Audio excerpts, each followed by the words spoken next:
by Jason McDowell. Jason, please let us know who and when and why the lady. Thank you, Terry. We're all extremely fortunate to have our final speaker for our June session be Miss Bebe Coker.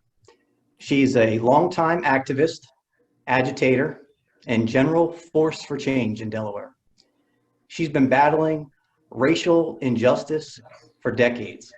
She grew up in the segregated South, participated in the civil rights movement, and has used that experience to become a force for change on the national and state level as we battle against racial injustice. She asserts that the only acceptable and practical form of reparations is to correct the historical record. And she told me what she means by that is updating the history books so that they accurately account for the contributions of our Black Americans and what they have done to grow and build the economic might that is the United States today. She's controversial and even unorthodox at times in her own community. She was an early opponent to busing in Delaware, not because she didn't want to see desegregation, but she accurately predicted that while it would desegregate the physical space of the classroom, it was not going to be an avenue to lasting equality. Still, and a testament to her leadership, when asked by then Governor DuPont to serve on the committee to desegregate our schools, she did so. And I think she did so because she felt an obligation and a sense of duty to our state and to our communities and to make them better. Today, Bebe has a new fight, but it's much like the old one, and that's to make Delaware education better.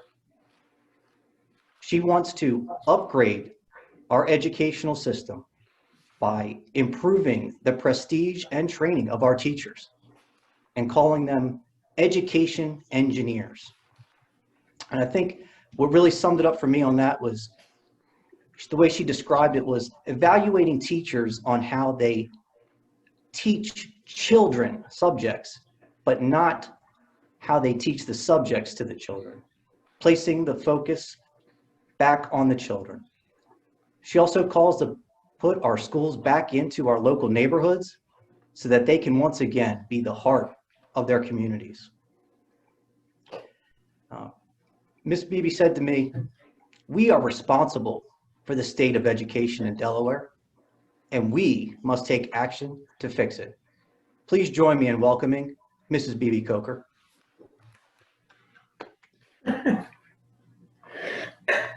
Thank you, Jason. This is interesting for me and for you guys, virtual, whatever.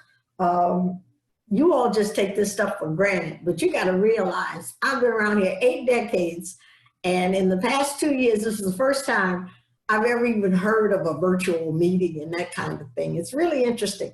So I hope we can reach each other and feel each other out in this. I'm really pleased, particularly at this time, to have an opportunity. Ask that I kind of share with you in Delaware's history a little bit about, say, Brown versus the Board of Education. So that, of course, would be education. The building of 95 as far as the highway is concerned in the state of Delaware. And then looking at desegregation and how it occurred or didn't occur, or occurred, I should say, in Wilmington and throughout. Well, I'm going to try and do some of those things or answer some of those things or help us to look at some of those things. Excuse me. But you got to remember that what is going on right now is the actual result of our inappropriate discriminatory behavior over the years. It has come to what we might say another mountain, another head, another culmination. In 8 decades of living, you can imagine, I've seen a whole lot of protests and riots and what's the other one? Demonstrations. And everybody wants to redefine each one. The funny thing is, most of the time, we try to redefine it by the color of the skin. If it's a riot, it's Black people. If it's a protest, it can be mixed. If it's demonstration, it's usually a singular kind of group and that kind of thing. Well, you can't really put any credence in any of that stuff. You just need to really, for once and for all, look at the hopelessness of one group of people and try to find in all of this that we're going through now, hope. You have to. To my way of thinking, I've seen a lot of demonstrations and that kind of thing, but this one really gives me hope, because the people that I've seen, regardless of the infiltration and all that kind of stuff, I've seen people really reaching out and trying to get their point across and trying to be responsible and demonstrating that I've never seen demonstrate before. I also kind of knew, not because I'm kind of smart, but when I saw some of the signs that some of the people were carrying, black and white, I knew that that wasn't all us, because there's certain things that African Americans don't do in demonstrations. And the one thing that I do know is in a demonstration, we don't get academic about a sign. Trust me on that. Nor do we use foul language on a sign, or even when we're talking to a group. And all of these things were occurring in Delaware, and you kind of knew that this was coming from someplace else. Now, I think that it would help us to look at that whole business of violence. We're all asking the question, how did we get here? Where did all this violence come from? Particularly because it's George Floyd's death. Okay. We probably have never seen it just go all over the world like it is, but we're still asking, how did it happen? Well, for starters, let's look at violence in our own country. I don't mean this in a totally negative way, but America, this country, is built on bloodshed. Think about it. When we first got over here, the people that had up the teepees, we wanted them out of the way, so we did away with them, and we put up our tents. Now, if that's not violence, somebody has to explain to me or give me a definition of violence. The other end of it is that with African Americans, we were taken from one country. We did not come over here as immigrants for a reason. It was involuntary. And I can't resist saying this, but 9 times out of 10, had what's his name, President Trump, if he had been president at the time, we probably wouldn't have gotten in regardless, even on that boat and even down in that galley. But we got over here and we were enslaved. We were African people. Now, we weren't enslaved as laborers or whatever. We were enslaved as property. We were treated as property, not as people. Now, I would say that is violence, or that is violent behavior. Then as time went on, not only was the violence there, but we became invisible, which is even worse than the violence when you really think about it in a historical context. Now, the persons that came over here, my ancestors, were skilled, talented, intelligent, and to me, more than anything, they must have had hearts of humanity like no other. They stayed, they didn't have any choice. They shared their skills, they shared their knowledge, the cultural knowledge and otherwise. They developed this country, they grew this country, they maintained this country, they sustained this country, they fought for this country, and were still treated like a can of paint or worse. Now, the whole industrial wealth of this country is built on the shoulders of Africans who were brought here and enslaved. Now, the discriminatory practices that have been heaped upon us were not just physical. You're talking propaganda. You're talking about denials. When you deny a person's humanity, to me, that is the worst form of violence that there is. When you deny a person the right to learn, the right to speak, the right to think, the right to reason, the right to identify themselves, that to me is violence. And I can give you an example of what we did. And I know I'm jumping around, but this is that kind of a time for me.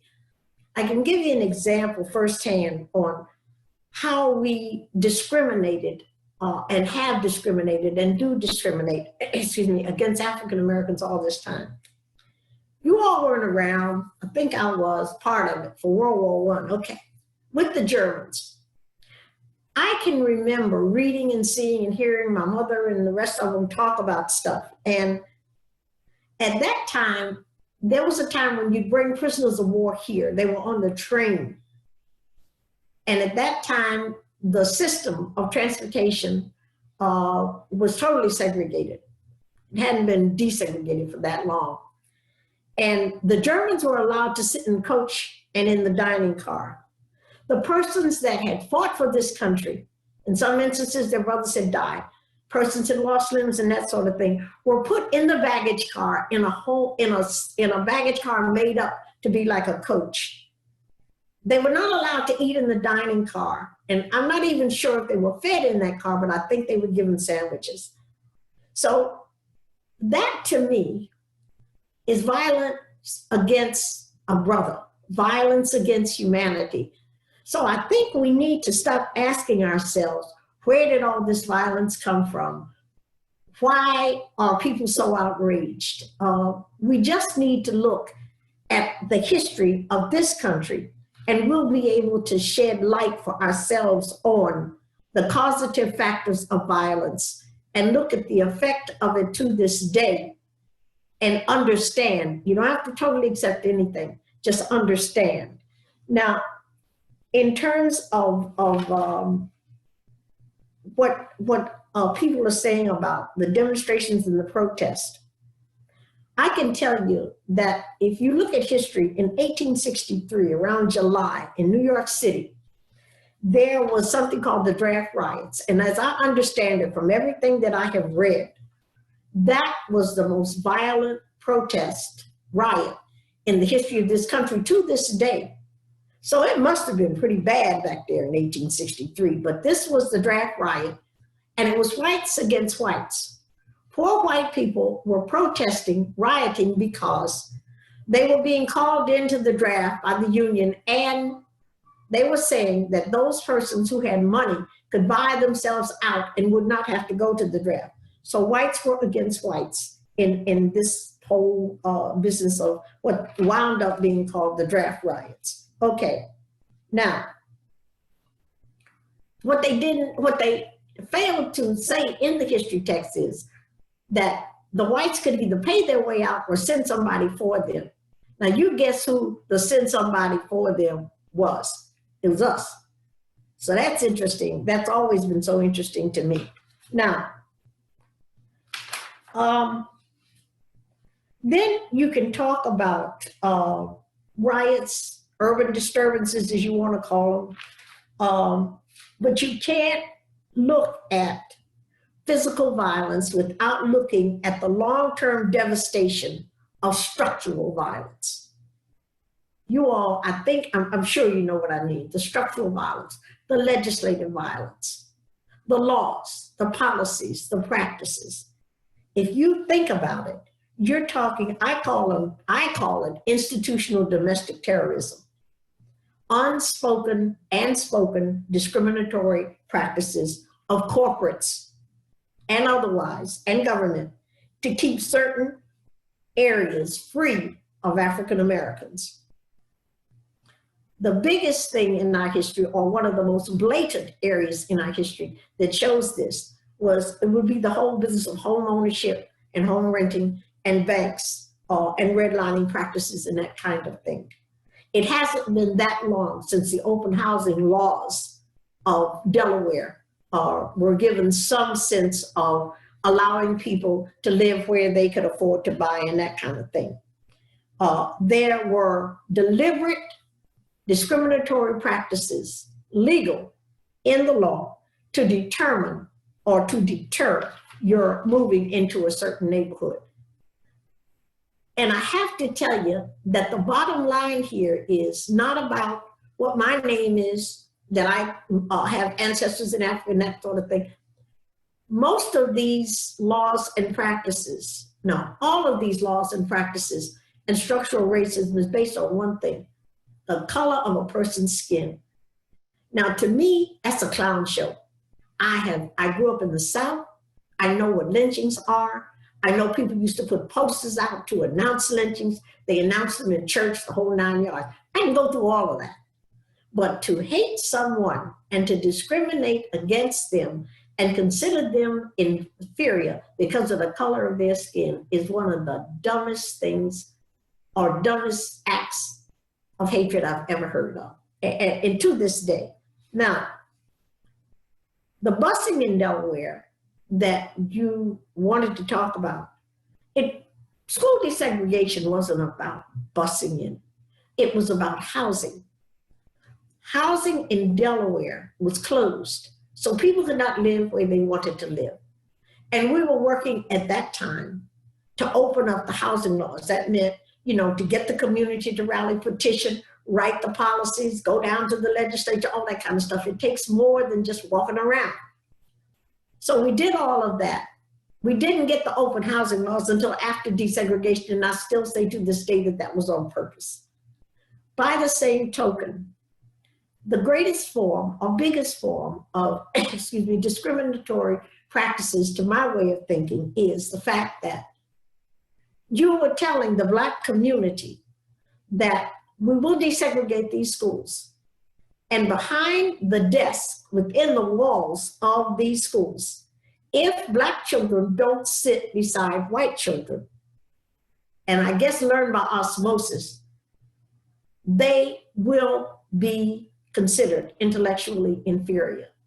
That, to me, is discriminatory within itself. So what we were saying is that if this is really going to be about education, let's make sure that every school building, every school desk, every classroom, every teacher is well prepared. Everybody is given the individual attention they need. And I know that's asking a lot, but that children have the right to learn. And for you to deny them that right to learn, or to say that they can only learn if they sit by another color skin, is still a discriminatory racist practice. And I'm not buying it. To this day, I will not buy it. So I think that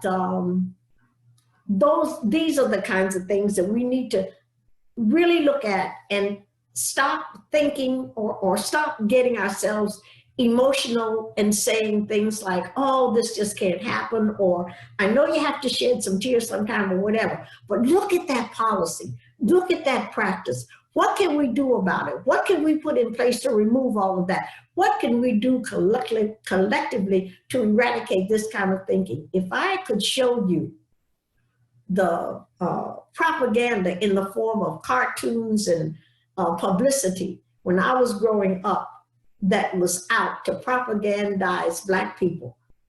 I mean, you always had big lips. You always ate watermelon. You always used poor English. You always were considered dumb, etc. These were, national and international figures, cartoons, the whole 9 yards that would come out in papers and magazines and that kind of stuff.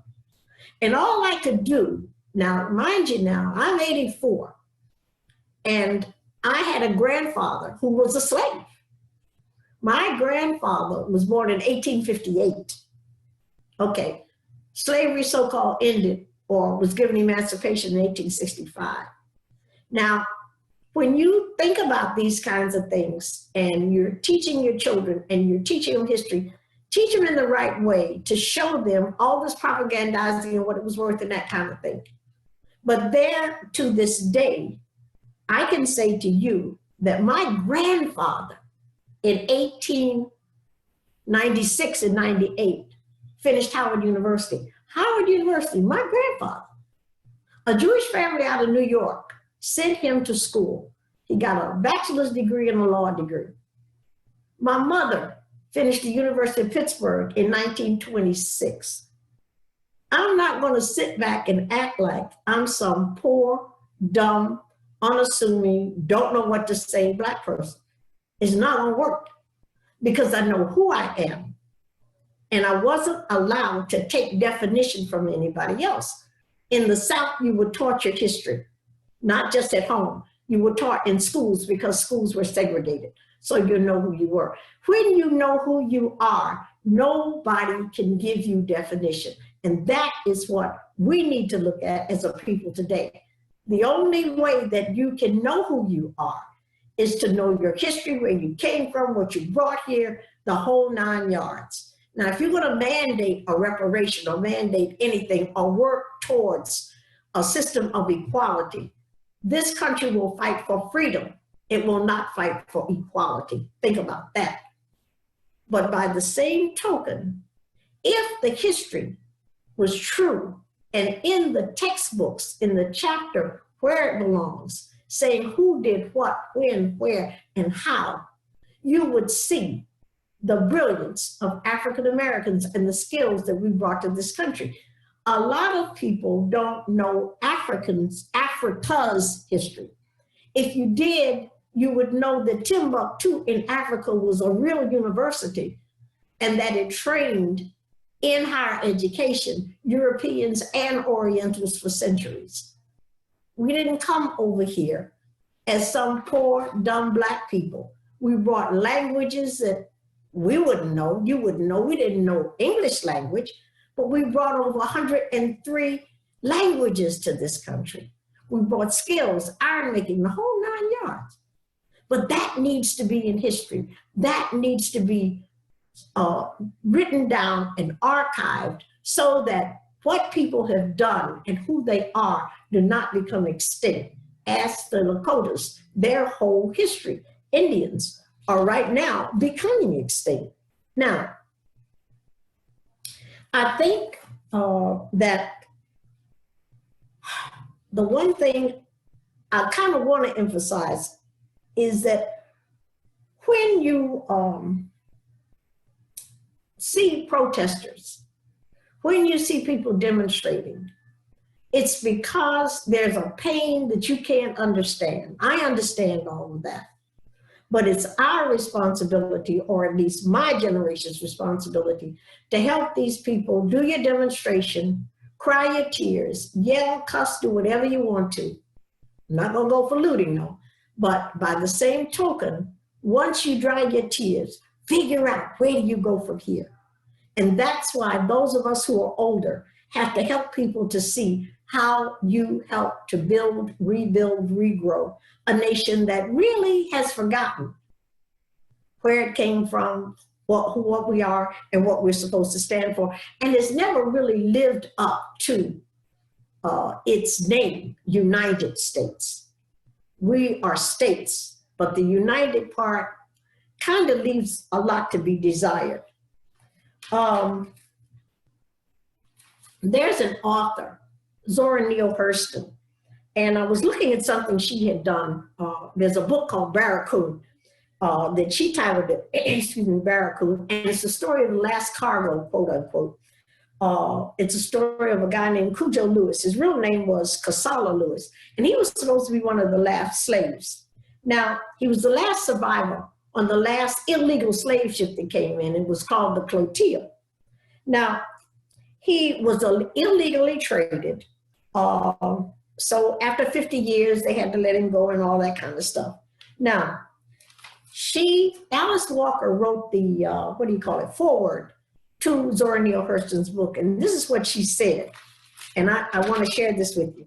She said that Barracoon provides a dose of medicine, Zora Neale Hurston, as she calls it, to help African Americans get through to the other side of fear and faith. Here's the medicine, she states, that though the heart is breaking, happiness can exist in a moment. And because the moment in which we live is all the time that we really have, We must keep going. You got to remember that. This is the only time that you have. So stop looking at yesterday.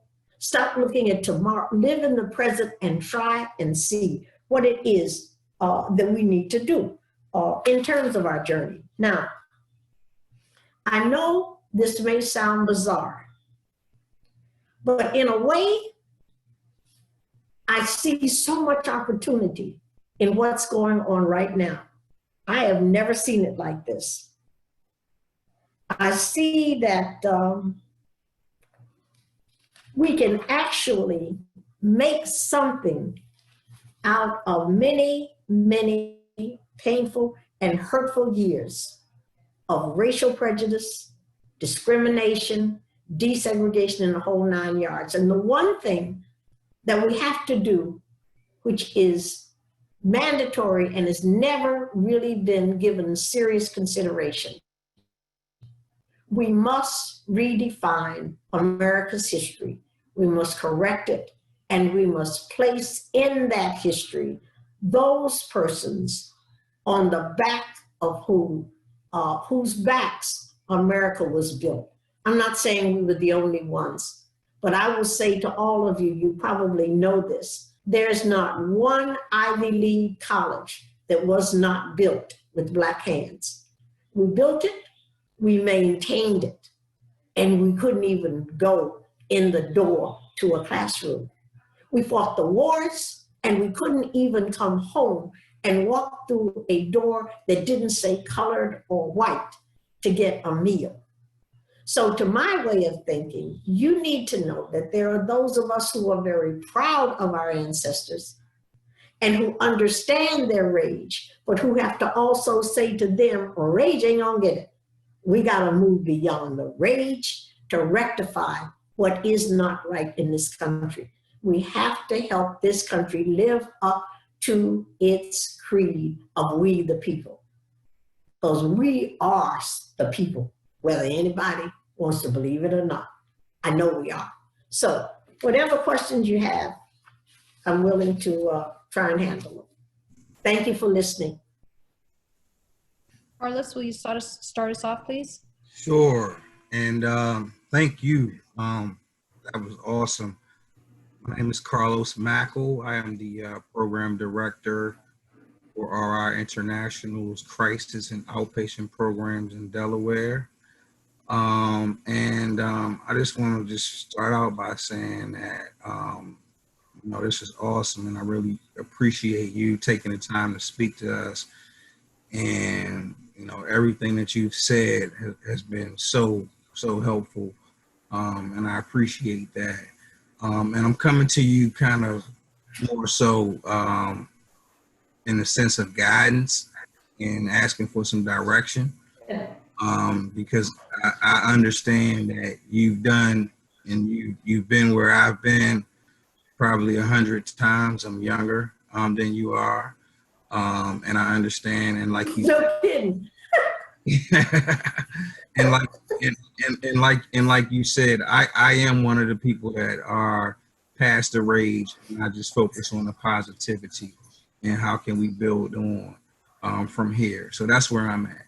So, but what I am struggling with is, I'll give you an example. I had so I run I run 5 programs, 4 outpatient, 1 crisis, pretty much crisis hospital for individuals who are suicidal and homicidal. So I had a high profile case where the state reached out to me to help an individual who was in psychosis and suicidal. And I contacted this gentleman and was trying to support him with getting him some services and trying to, redirect him and help to kind of de-escalate his feelings of suicidal ideations. And the first thing that he said to me was, I just want to let you know I'm prejudiced. I don't like Black people. So I really don't want your help. But I got to listen because my family wants me to listen. So, as a professional, I got to go above and beyond that because I don't care what your prejudice is. I care about your life. So I have to see through that. But what overcame me was a funny feeling of, wow, like I can appreciate the fact that this person is telling me that they're prejudiced, opposed to somebody that's acting as if they are supportive to people of color and minorities, but at the same time, in the back room, have different agendas. So what I'm asking you is how do I go through life, and I'm sure you've experienced it throughout your years, with being able to differentiate the real from the fake, and how do you cope and deal with that? Because you know everybody's not walking it like they talk it. And some people are saying that, hey, I'm supportive. We know this is wrong. You know, we need to make this right. They talk a good game, but they're really not following through. But there are some that I have I have brothers and sisters of all races and colors, and I truly believe that because we have strong relationships. I love them, they love me. It's no question. But there are others that I'm not so certain about. So how do you deal with that? Speaking from a young African American male who's asking for some guidance. That's very difficult, but by the same token, I guess when someone says, and my daughter's a doctor, and she has run into this kind of thing. She can't, in a hospital setting, too many times they would say, oh, you're the nurse. No, I'm the doctor. But the one thing that I kind of want you to, if you can, and I can talk to you about it offline even more, try to gird up your sense of humor. I have a gift of humor, and it has gotten me through many a hard time. I can't allow someone's sick hatred to penetrate my soul, because that makes me just like that person. So what he's saying to you is, I don't want you working on me because I really don't like you. My first response would have been to him, oh my goodness, I didn't know you knew me. Why don't you like me? He doesn't know you. And that takes him off guard. I'm not trying to give you tricks, but how can somebody say that they don't like you if they don't know you? So then ask him, can we have an opportunity to talk? You gently move your way in. And your job, just as you said, is to help that person because you're concerned about him, committing suicide or whatever. And I would feel terrible if you just said, okay, man, go ahead. Which window do you want me to open so you can jump out of it? That isn't what you want to do. You really want to take the opportunity or use it as an opportunity to say, darn, I need to know, what is it you don't like about me? Let's talk about it.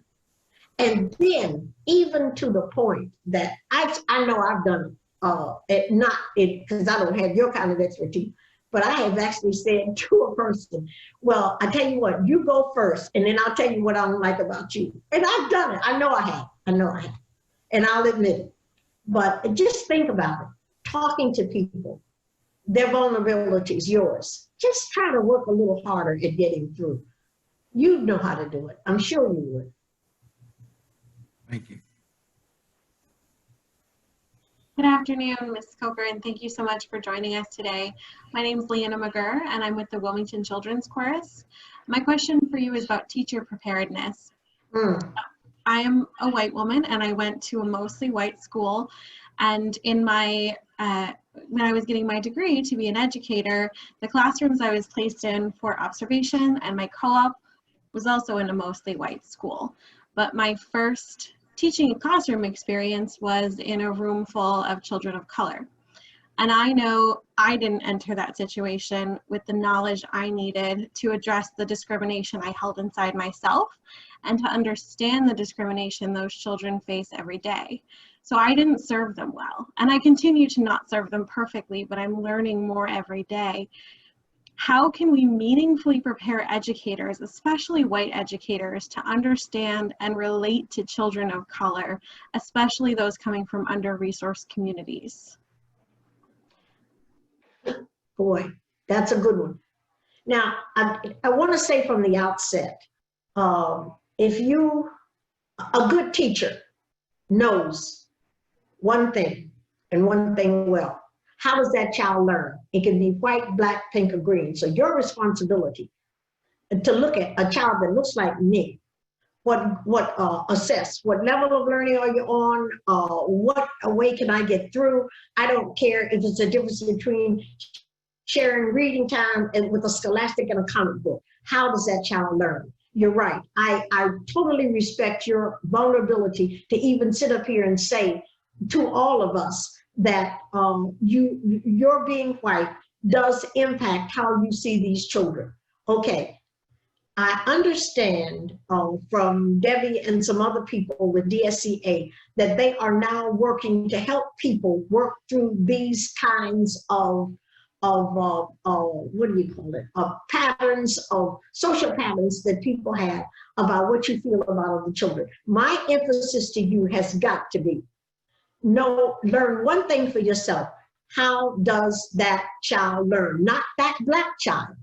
How does that child learn? What's the behavior?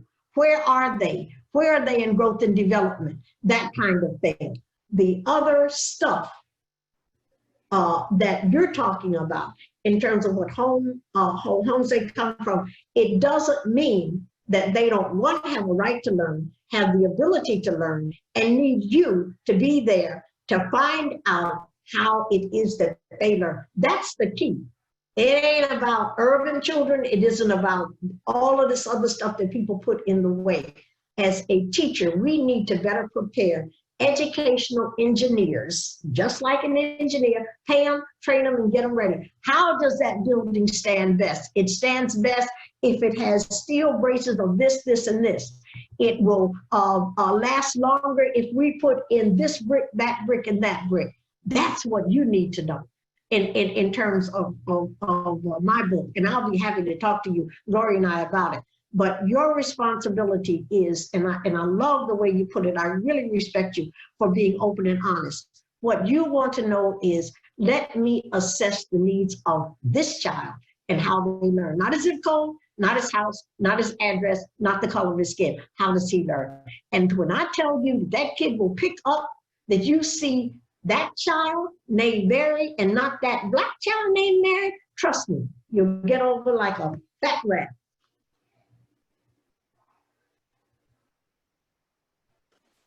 Look at Greg. Greg's doing the applauding. Ms. Coker, thanks for being with us today. It's an honor to have you here. My name is Chuck Posnicker, and I'm with WSFS Bank. My question is, I guess I'm struggling with conversations with some family members that maybe don't quite have an understanding of systemic racism.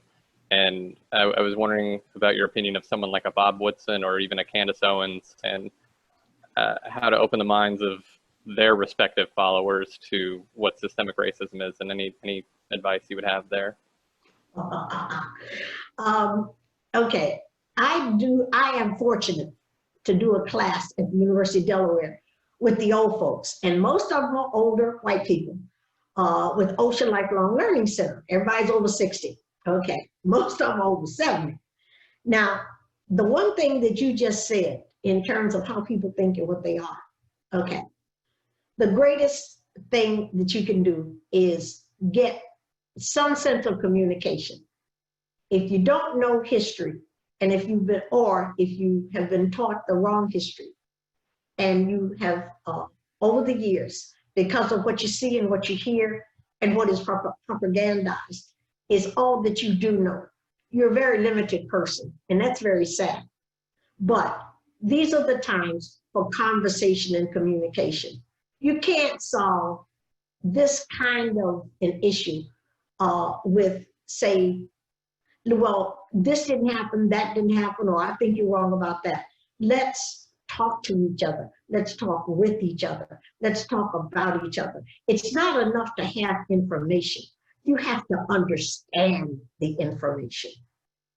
And the only thing I can tell you is that at UD, the people that we have worked with over the years, I am still thrilled because they will call me, we talk, the whole 9 yards. They are even, in many instances, some of them with this whole thing that's going on now, they're more violent in their discussion with me than I am with them. But it's because we've known each other now for 2 years and we have been free not to judge each other. We just talk, and we talk about history, we talk about attitudes, we talk about all that kind of stuff. You have to make, that's the kind of thing that I believe in, the vulnerability of conversation. I really do. So if I can help you, I sure would be glad to. Thank you very much. Sure. Hello, Ms. Coker. My name is Brian Washington. My question is, for those of us who would like to re-educate ourselves on the American history from the African-American perspective, could you recommend some books that we could start reading to just start that, start the reprocessing of that information? I know that I am so bad on stuff. What's the guy's name from Channel 12? Come on, y'all, help me. He's had all these specials. Is it Ivan Thomas? Now, what's his name? He's at Harvard. Little short guy with glasses. What is that man's name? I have all of his books, and I'm sitting up here thinking, he just wrote the one on Reconstruction. What is that man's name? Gates. That's the one I highly recommend. Gates. What's his name? Gates. Yeah, Gates. Gates. Jerome, did you say Gates? Gates or Cornell West? Gates. I would suggest for historical purposes and learning the truth, go to Gates. Cornell West has a lot of opinion, and that's not to knock him. Everybody's entitled to their own opinion, but Gates comes out of factual history. Then there is a Tim Wise, who it's not out of an opinion. Tim Wise, woo! Tim Wise is something else. In terms of current day thinking, you might want to look at that. I tell you what I can do, and I will do, I promise you. I will send Terry and Jason a listing of pretty good historical references, but you're not going to find the history of Black people in any bona fide text at this point in time. You may see a page on 643 about, well, they were slaves and da. But in terms of historical references, no. But I have a ton of books. So I will go through to show you or to share with you what we have. I promise you, I'll do that. Would appreciate that. Thank you. Sure. Ms. Coker, good afternoon. My name is Maria Stecker. I'm a grants manager with the Longwood Foundation. I know you. Yes, we met. I was the teacher at Moyer and worked at the. Yes. Thank you so much for being here. I've been really blown away hearing you speak in the past about your education and advocacy for kids. And I'm wondering, and I know that you're a big champion of education and what schools could be. So I'm wondering if you can talk to us about in your world in terms of what education for children should look like. What do you envision schools looking like, and what role do they play in the community? Oh man, that's dead up my alley too. Trust me, Maria, and that's so exciting. Okay, if I had my way, one, teachers as educational engineers would be assessed before they even walked in the door of any higher education institution as to whether or not they had the potential. I don't know how you do those kinds of testing or assessment to relate to children, not just Black children, but everybody. How would they relate to children? That kind of thing. That's number one. That would be the preference. Number two would be that they would be given general education, all kinds of stuff. The specialties like math and history and all that kind of stuff would come maybe junior year, senior year. The internship in the 5th year of teaching before you are considered a certified educational engineer would be for you to teach in your particular field, in every kind of school configuration of children that they can find, to be certified to become this educational engineer. You should be compensated as such, and you should be paid as such. The other thing is that I know people will kill me because I know about economics and summertime and that kind of thing. But to my way of thinking, while I recognize that our school year is supposed to be 9 months, our children should be going to school just like people go to work. At least 10 to 11 months out of the year, and you get 6-week vacation and all those holidays and that kind of thing. We are so far behind just in America in general. And we are learning to, we're learning to be satisfied with mediocrity. We can't allow ourselves to do that. We are becoming a nation of mediocre students and being satisfied with it and oh, they try.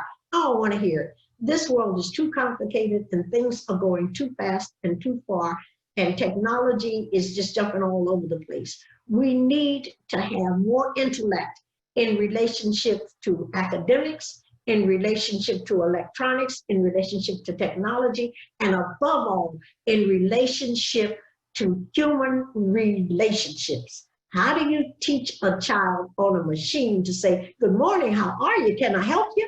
Come on, y'all. We gotta get away from just totally believing that you can talk to a computer and that computer is going to satisfy you in terms of developing your humanity and your sense of well-being and relationships. I refuse to buy that. I refuse to buy that.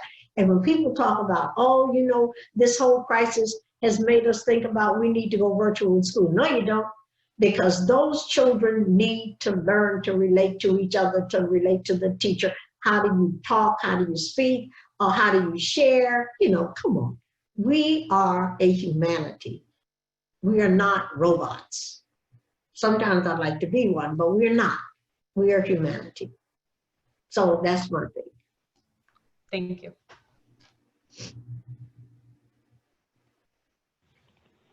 Good afternoon, Ms. Coker. This is Shaheen Mahajer. I'm with Swiss Bank.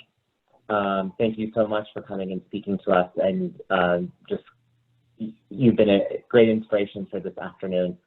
My question to you was, you said we have to move beyond the rage. So, you know, as a, you know, kind of Persian American myself, I have my own sets of rage that I have to move on, but how can we help our, you know, African American brothers and sisters move beyond their rage? Can we do anything about it? And is there anything that you could suggest that we, you know, because I feel like a lot of it is put on them, move on, but they have a much different experience than I do, and anybody else does. So I didn't know if you had some insights as far as through your experience, what has helped you and what can we do? You are now, I want to understand your question. You said how to help African Americans move beyond the rage. Is that what you said? Exactly. Like, so for example, what are some things that we can do to make ourselves be more awake of the situation? And, you know, what can we also do to help, you know, just basically move beyond the rage as an individual personally, as well as, you know, our African American brothers and sisters. I think that you've kind of, we've sort of talked about that, and you've kind of answered your own question. In order to move beyond the rage, you've got to do what I think, and I'll put it another way. Okay, let's do what they did in South Africa. It's called Ubuntu, U-B-U-N-T-U. They, one, acknowledged that there was a problem, and two, they sought resolution for that problem. So I guess what I'm saying to you is, rather than worry about the rage, the ongoing rage of African Americans, let's solve the problem that is our problem in this country, that is legislated racism, institutionalized and structural. Okay. In terms of helping our people how to relate, to calm it down, to understand that our humanity has to be accepted among each other, et cetera, et cetera. That's one thing that we have to do for ourselves. We have to work together among African-American males in particular to work with our kids. And I'm being just as honest with you as I can. We have to tell our boys what is right and what is wrong, and how a woman is to be treated, and how important education is, and that sports can do this for you, but there's also something called a book that you need to learn how to read. These are things that we have to tell each other. Now, once we are able to talk with each other, blacks talking to blacks, We have to let them know, and to know ourselves, that once they step out and want to do things, that the barriers that have been legislated and set up won't knock them back into that same kind of lifestyle. That's our problem. That problem that you're talking about in terms of the rage, it has to be eliminated, but it has to be eliminated collaboratively by this country's laws, practices, and policies. I can't unlegislate hate, but I can unlegislate the reason that you were told that I was this, that, and the other, or I couldn't do this job, or I couldn't be educated, or whatever. I can unlegislate all of that.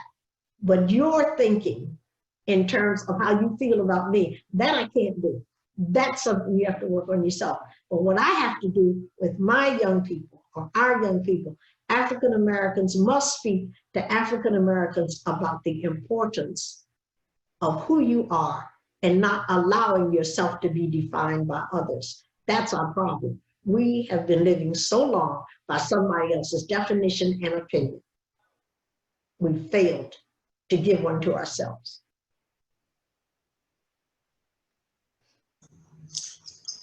Good afternoon, ma'am. My name is Dan Moss with the Newcastle County Police Department Hero Help Program. Okay. I was wondering, what would your advice be to promote transparency and accountability amongst elected officials? Woo, how much time do you have? Now, that's really, to me, it's a matter of training and responsibility in terms of leadership and a community. You're right, it's a good point. Community needs to demand and to be accountable themselves now. But community needs to demand that kind of transparency and accountability. It's that whole political thing that you're talking about that is what do you call it? It's so old, it has grown weeds and rebirthed itself so many times it isn't even funny. And that's, I don't know, the one thing we can't do, and it's so hard, you can't legislate how somebody learns to be a human being. That's difficult. And I know, because I know I've worked with Chief Tracy and with Cummings even before that, you know, in terms of whenever they needed me to talk to the policemen and that kind of thing. But in terms of overall accountability, the community that votes people in has to understand that we're responsible for making people accountable. We're responsible for transparency. So, you know, we got to step up to the plate too. You can't do it by yourself. We have to step up to the plate. Just to add to that question, what have you seen has been effective in your experience in doing that? Open conversation and discussion, and not that fake stuff like cameras or I'm going into the neighborhood once a week and all that. Doesn't work. You really got to get to know people.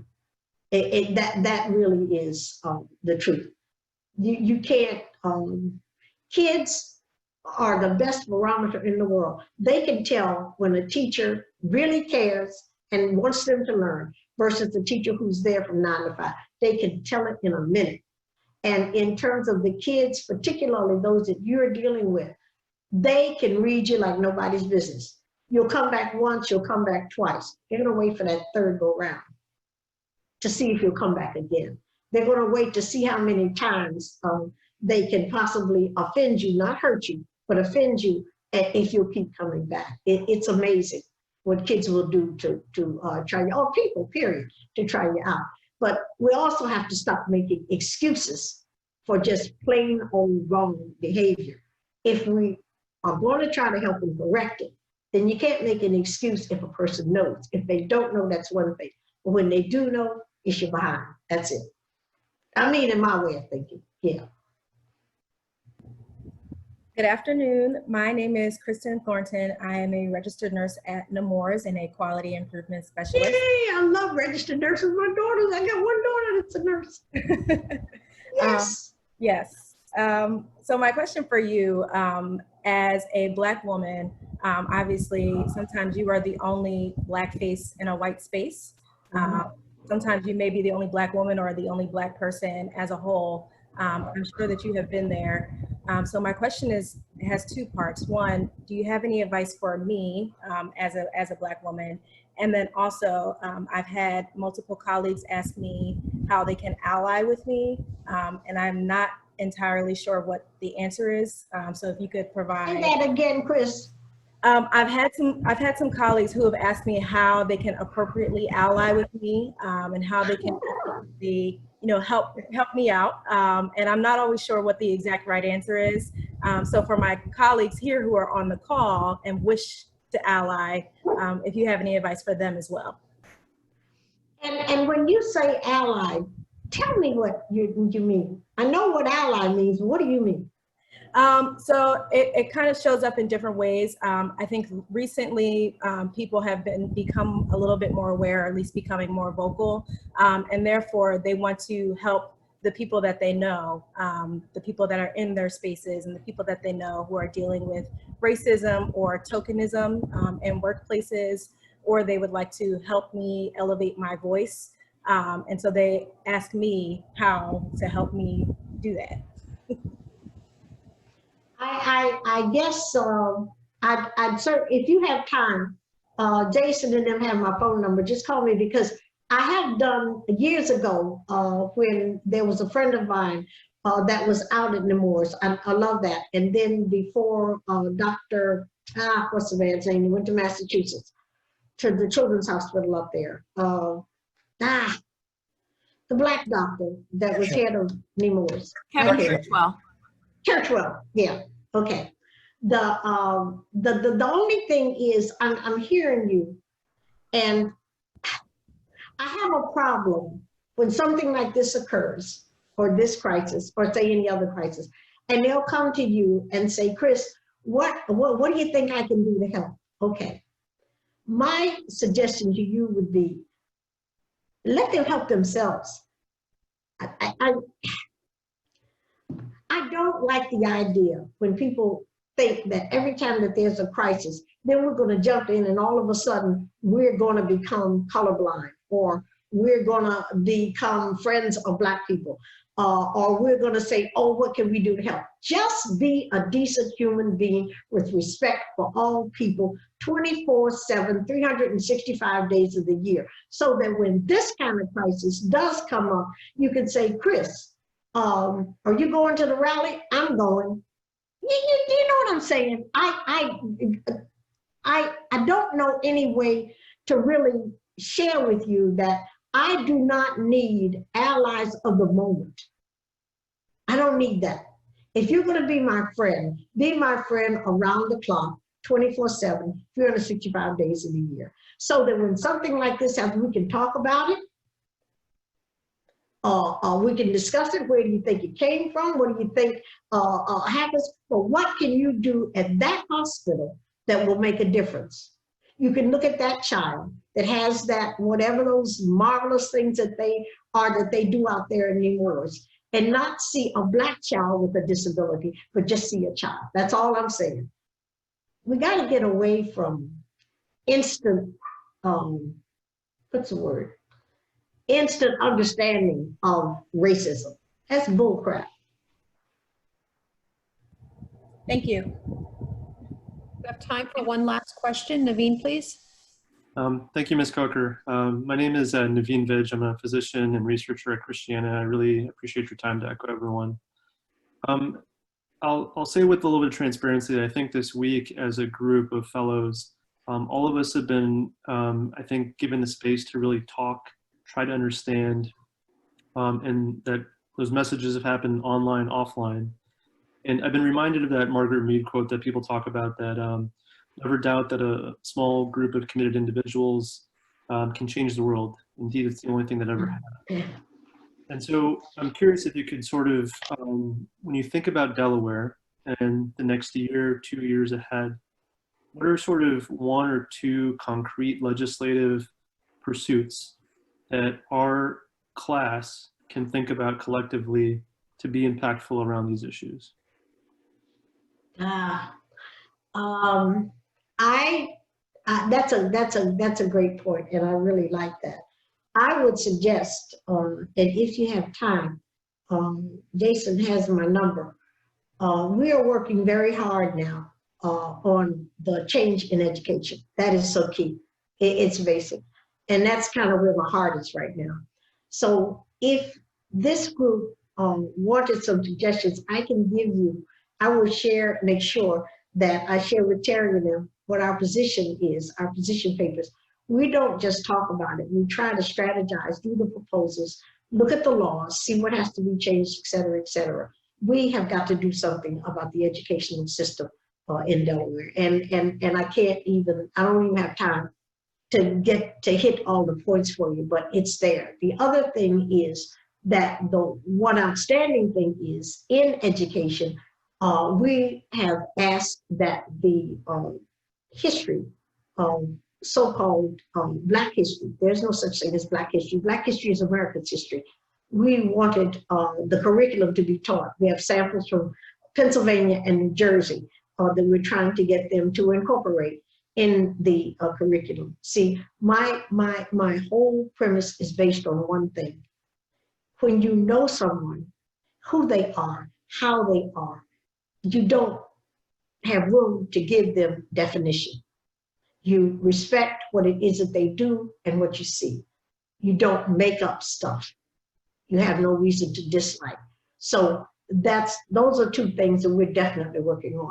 As far as the healthcare system is concerned, that really, to my way of thinking, we need to educate people about the responsibility of healthcare and then to assess and identify who has access to healthcare, the costs, the money. That's a whole big research project. Because I used to work in welfare, and I remember we would urge people to make sure you had that card, use it. I don't care if you have to stand in line all day, use it. But that's something that we really need to work on in terms of healthcare, mental and physical healthcare for all people. But we've got to educate people about the importance of taking care of yourself. It's a lot. It's a lot. It's more than just that. But that project, that educational project would be huge if you guys could kind of get in on that. Bebe Coker, thank you so much. We love you. We appreciate you. We want more, and we might want to invite you back some evening. No. I was just kidding. Once this healthcare makes it safe, we want to have you back. But for the moment, we say thank you. Thanks for all that you've done for all of us. God bless you. Thank you. I appreciate that. Thank you so much. Thank you for having me.